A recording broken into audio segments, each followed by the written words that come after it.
Hey, how you doing? It's Mark coming to you from Baker's Green Acres. Today's the 23rd, but by the time I put it up, it'll be the 24th. So happy Christmas Eve, and I hope everybody has a blessed time throughout the season. Okay, I want to go through something real quick on the last video that I posted, which was today. I named it Operation Northcutt. And there's probably only one person that knows what I'm talking about, and that's a buddy of mine from Worcester, Massachusetts, named Rich White. He's probably the only person that knows who I'm talking about there. But I'm going to tell you a story, and there's two stories, and they converge into one place, and it will give an idea of where I'm coming from with this. Because you know that I could just drop the whole thing, go about my business, and live happily ever after. But I don't think that'd be the right thing to do, and this is maybe going to give you a clue into why I'm going to pursue this. Maybe. I had a conversation with my wife last night, and she said, people don't understand why you do this. Okay, well, maybe this will bring light to it.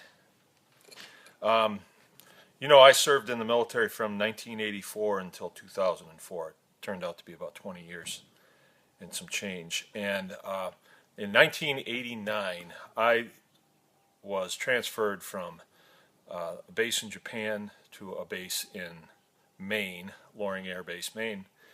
And I was in processing, and that's where everybody that comes to the base is in a kind of a classroom, and you're sitting next to people you've never seen before in your life, and they're from different career fields and different ranks, everything. And the military for me was stressful even when I wasn't in harm's way, because either I was too relaxed or I was too tight. If I was getting too relaxed, somebody jumped me and say, you're too relaxed. Or if I was too tight, somebody jumped me and say, you're too relaxed, or whatever.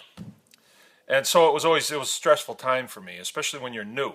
It's very stressful. This was in 1988 is when I arrived at Loring Air Base, Maine. I'm in processing. I go in the room, pick a seat, sit down.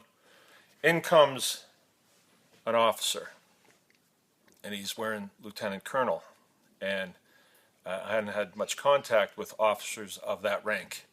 And here he comes, and he sits right next to me. And I'm just looking forward like, he's going to inspect my uniform, but he looks over at me and he says, how you doing? I said, good. And that's about all I remember, other than they asked us to pass in our passports, and we looked at each other and just we had both come from overseas bases, and we just kind of said, I'm not passing mine in. You know, it took a long time to get that. It's 30 years ago now, so it doesn't make any difference. But what I remember about that man was he was kind to me. I can remember his face, and he was kind to me. He kind of, looking back, he looked like Christopher Walken when he was a young man. So being a lieutenant colonel and the position that he held, which I'll tell you about in a minute, he was probably 35 to 38 years old, right around there. Turns out that his name was William Northcutt, lieutenant colonel. And after in processing, I never saw him again. I just didn't. And I never have seen him again. About a year later, in October, this was January when we in processed.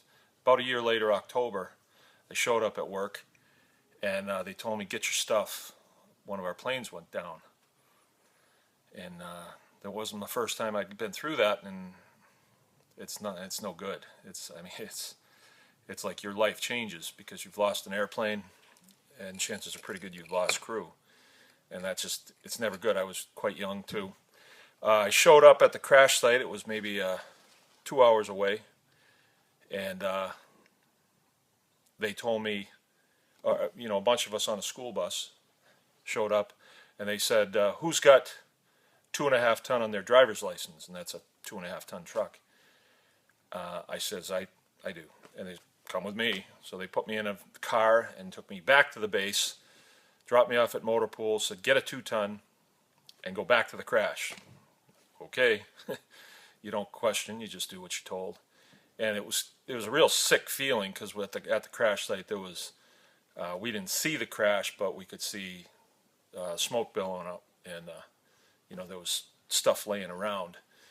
And while I was gone, I came back, and they had a pretty decent base set up, and this is where Rich White comes in. I'd never met the guy before, but he was one of the services people, and they were our best friend there because they fed us. And I show back up at the site, and there was nobody around. They were all down at the crash site picking stuff up and going through, trying to determine what went wrong. And so I parked the truck, and I looked around, and I could see the tail of the airplane over here to my left. It was in the trees. The trees were maple trees, and it was kind of hung up, but the airplane was severed right midsection, and the tail went down separately from the wings and the engine, and it was just sitting out there.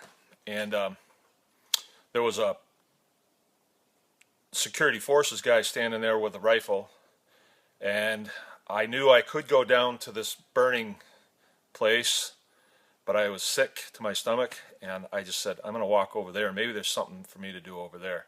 I walk over there, and I said to the guy, where is everybody? He says, I don't know. I said, well, I'm going to go in there and look around. And I was looking for, I don't know what I was looking for. I was just wandering. And I wander in there, and there's this huge tail of the airplane. It was a KC-135, by the way, which is a fuel tanker that they refuel jet fighters and things like that in the air. And I walk in there, and all of a sudden I start finding stuff. And it started to kind of scare me. I was probably about 23 at the time, because I thought, I'm going to find somebody. And I found a broom, I found tie-down chains, I found tie-down straps, I found what we used to call suicide packs. Sorry, Rich, but these are the to-go lunches that you get from the chow hall, and they call them bag nasties too. I found one of them. It still had food in it, and an apple and a Twinkie, and it was creepy. And then I was close to where the tail was. I found more stuff, and all of a sudden I found somebody's flight bag, and I tipped it up, and the name on the flight bag was William Northcutt.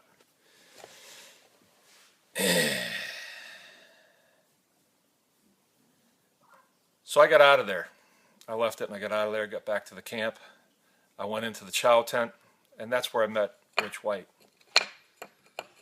And then I wound up working with him later on in my career. But anyway,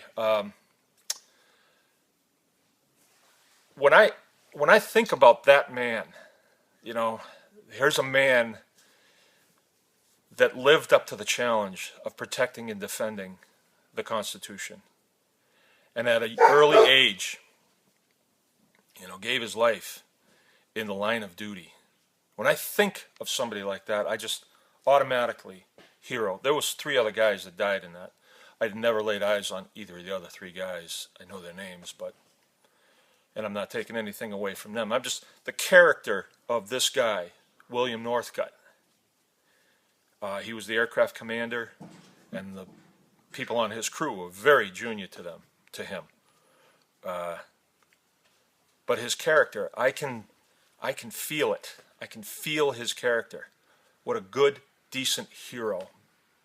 Courageous, could have done a lot of things with his life, but he was crewing an airplane, and he was kind to me.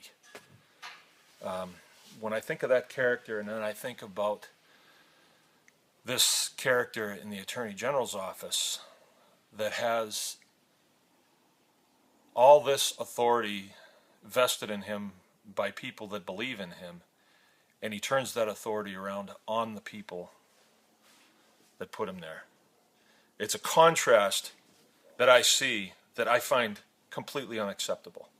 So I don't know Colonel Northcutt's family, and I mean absolutely no respect, but the spirit that I feel in this is overwhelming to me. And that's why I've decided to call this Operation Northcutt. Because I think that Bill Schuette needs to be relieved of duty post haste. He's not an honorable person. And that's why I've decided to go this route. It's that contrast. So that you know what I'm saying. I took an oath to protect and defend. So did Colonel Northcutt. And in the line of duty, gave his life. Gave his life. And you think about it, left a wife, several children behind, had a lot of living in front of him. And then here's a guy that was hired to protect and defend, and abuses the people that he's supposed to protect and defend. We just can't let that go, because if we do, it propagates more and more of it, and we can't do that as defenders of the Constitution. So I'm going to call on my retired military brethren and my active duty military brethren or in Sistren to come alongside and help with this any way you can. I think it's important to protect and defend this Constitution. Like I've told you before, I've been to a lot of countries where they don't have freedom of speech. They don't have the right to own and bear arms. They don't have an amendment that protects their life, their liberty, and their property under due process of law. They don't have a right to a trial, right?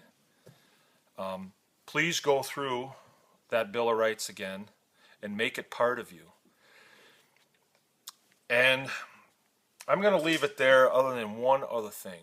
A lot of us that are going at this, there's quite a few of us military people that are going at this. What we understand is in warfare, you have to understand your enemy. You have to know who your enemy is. And, I'm using the word warfare. Well, there's no half step in this. We have two choices. We have tyranny and we have liberty. That's it. There isn't a little bit of tyranny. They only cut the heads off a few people, That's tyranny for those people. Or for the farmer who is trounced. I experienced tyranny. Total tyranny in my home. My wife did too. And so did my children. That is totally unacceptable. And I'm kind of glad it happened to me because I'm not one of the weak ones. But I'm not letting it go. And I don't think you should either. And I need your help. I'm going to leave it there. Other than, like I said, I want you to understand who your enemy is. Your enemy is anyone who subverts the Constitution. Or even says that, there's nothing you can do about it. There's nothing you can do. That is completely incorrect. There's a lot we can do about it, and we need to do it. This is Mark from Baker's Green Acres. I'm signing out.